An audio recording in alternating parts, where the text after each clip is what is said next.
So what is the best length for a YouTube video? So that's what I want to answer in this video. I want to give you some bits of advice on how long you should make your YouTube videos, and this is through experience, because I think a lot of people misunderstand this. So right now on YouTube there is an optimized length of video, and there isn't a one-size-fits-all answer, as you're going to see, and I believe it can impact your channel and your business in a big way if you get this right. So just rewind the clocks a second. When I first started on YouTube, there was a different thought process for how long videos should be. Obviously, if you want to monetize your videos, you have to have 1,000 subscribers, 4,000 hours of watch time. Then once you're monetizing, if you want to run mid-roll ads, so the adverts that run during your videos, not at the start or the end, your videos have to be over 8 minutes long. So the logic then says, well, I just need to make videos that are over 8 minutes, or make as longer videos as possible. Now there's a caveat with that, because when people realized that, they just started making longer videos, and which is logical, right? Your videos are longer, more ads on videos, more money made through AdSense on YouTube, right?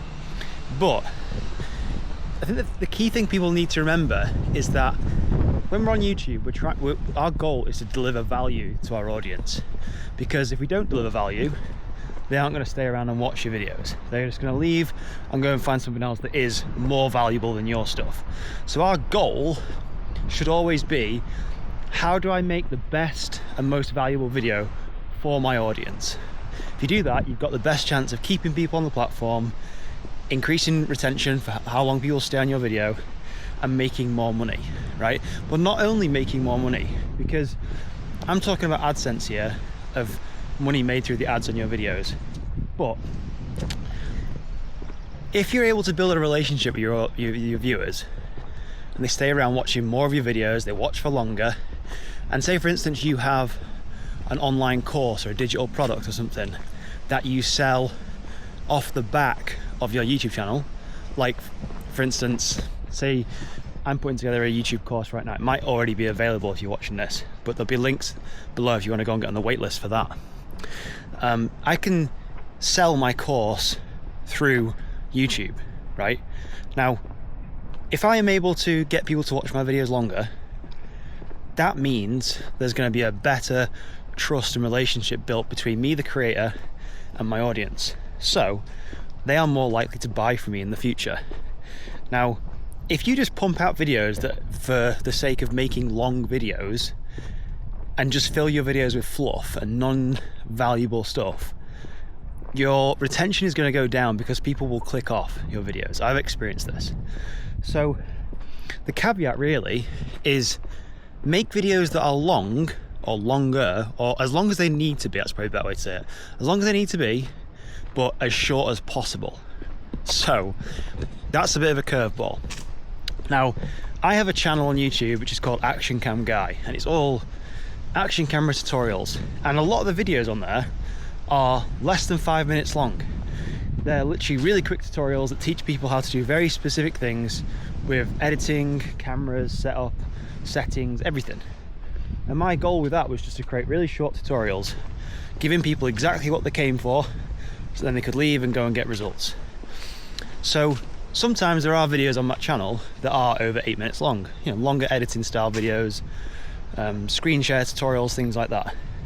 But the channel's growing quite well just off short videos, right? They're just short videos. People generally come through Google or doing direct searches on YouTube to find exactly what they're looking for. They watch my video and then they leave, and then they might come back for something else that they need help with down the road. But I think what some people do is when they realize, oh, my videos need to be over 8 minutes long, or you know, I just make longer videos. Now, it also depends on your niche as well, because like my Action Cam Guy channel, a lot of the videos I've done the best on there in terms of views and people who have joined my email list from that channel have come through shorter videos, and the videos are only a couple of minutes long. So that's one example. Another example is Wolfpack Adventures, my mountain biking point of view video channel, which is just literally all mountain bike videos. And the thing I discovered with this channel was that over time, I understood what my audience wanted, basically. So when I first started on the channel, I used to equate the amount of editing time, like how much time it took me to make a video, that was how good the video was going to do, which is not correct at all, right? The thing that dictates success on YouTube in terms of how many people watch your video comes down to the idea of the video and the packaging. So the thumbnail and the title, they're the two main things that determine how well your video is going to do. It doesn't matter how long the video is in some senses, or how much work you put into editing the video, sorry.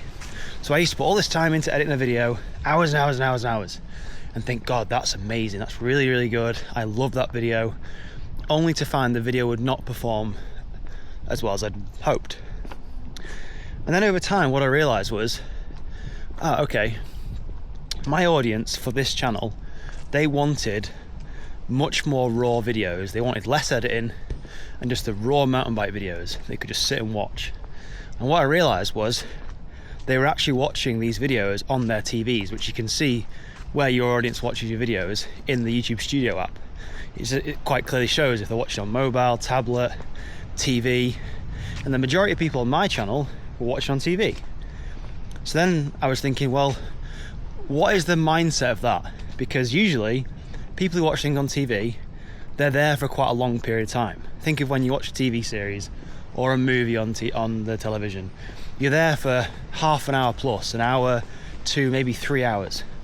So then I started experimenting with longer videos, and I'm talking 40, 50 minutes, an hour, 2 hours, 3 hours of racing and riding. Just putting the videos into an easy to watch format. And it was quite a challenge for me because I was so used to putting all this work into editing videos, making things really nice, adding music, adding transitions, all the effects, only to go the complete opposite direction and literally just cut and paste videos together, which was lazy to me, really lazy. My brain didn't want to do it. My brain was like, fuck Alex, you need to edit these videos and make them look really cinematic and nice, because your videos are a representation of you, so they've got to look good. But it wasn't what my audience wanted, which is what you've really got to understand. So when it comes to video length, this is what you have to determine over time, and you'll see this from your stats in your studio.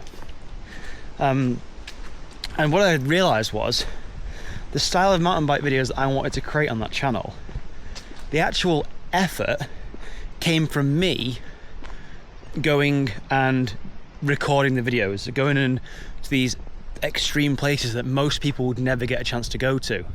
So that's the unique part of my video. It's not how well I can edit videos, it's the fact that I was going to these places that nobody really goes to and documenting my videos in a way no one else is doing. That's the unique mechanism. It wasn't the editing at all.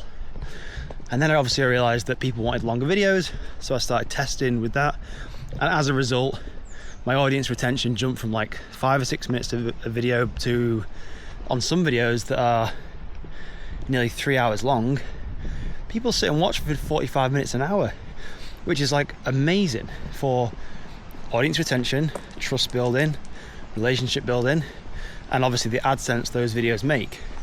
But as we're talking on this channel, this is all about sharing your skills and your knowledge. So you may want to think of it a slightly different way, because you're not going to be making as much money, I'm guessing, off the AdSense of your videos versus the products that you would sell to your audience that you've built on YouTube.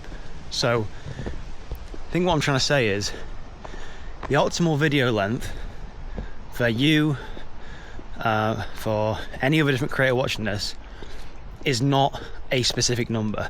And the biggest thing I can give you is don't just make longer videos for the sake of it. I figured out that longer videos worked for my audience, so I'm going to start making more of them. Your audience, like with my Action Cam Guy channel, they prefer shorter videos. They seem to do better. Just quick fire tutorials. People want the answer, they want a quick fix, deliver on the promise, job done. on to the next one. So really figure out how long your videos should be. Test them. Make 5-minute videos, make 10-minute videos, make half an hour long deep dive videos, and just see how your audience responds. And then do more of that, milk it. Just keep milking it.